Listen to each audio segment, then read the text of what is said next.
C'est pas trop compliqué de réunir cet aéropage de musiciens, tous plus prestigieux les uns que les autres? C'est un vrai challenge, c'est ça qui est excitant.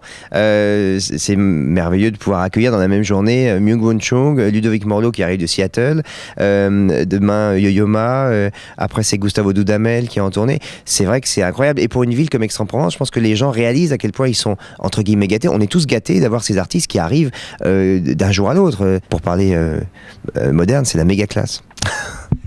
C'est un travail de longue haleine. Tout au long de l'année, vous êtes en fait connecté avec ces artistes, ces musiciens, précisément pour les faire venir à Aix-en-Provence? On est bien sûr en rapport avec eux en permanence. Moi, je les connais tous personnellement, donc ça simplifie. On passe par les agents, évidemment, bien sûr, pour organiser ensuite.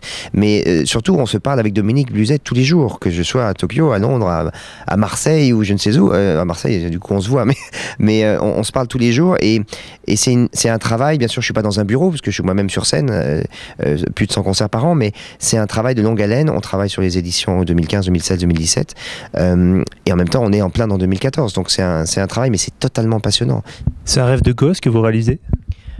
D'une certaine façon, oui, même si j'ai jamais rêvé de programmer, mais ça s'est fait totalement organiquement. J'ai commencé à programmer mon petit festival de Chambéry à l'époque, quand j'avais 19 ans à Chambéry, en revenant de Berlin, et ça a duré 15 ans. Et c'est comme si j'avais pendant 15 ans appris, mais je pense qu'au fond, c'est quelque chose qui devait être en moi depuis toujours, parce que quand j'étais au conservatoire à Paris, quand j'avais 15 ans, je tapais aux portes de mes potes pour faire j'appelais des lectures de musique de chambre. Je leur disais, ce soir, on lit des quintettes de Brahms, de Mozart, et je réunissais des équipes comme ça et on jouait. Donc déjà à l'époque, je faisais des mini-programmes où il n'y avait pas de public, mais finalement c'était une façon de... Qu'est-ce que c'est à la fin? C'est réunir des musiciens pour partager la musique. Et c'est la même chose aujourd'hui à Aix, mais de façon un peu plus, bien sûr un peu plus grande, puisqu'il y aura à peu près 15 000 spectateurs sur le festival.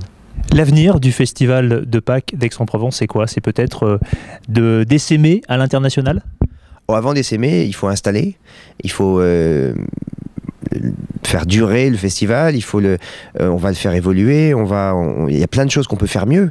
Donc avant de l'exporter, je dirais, vraiment le consolider, et puis si on peut l'exporter un jour, oui, si on peut faire Aix-en-Provence, je ne sais où, dans un pays lointain, et pouvoir comme ça faire vivre à la fois la musique, représenter la France et Aix-en-Provence loin dans le monde, alors avec bonheur.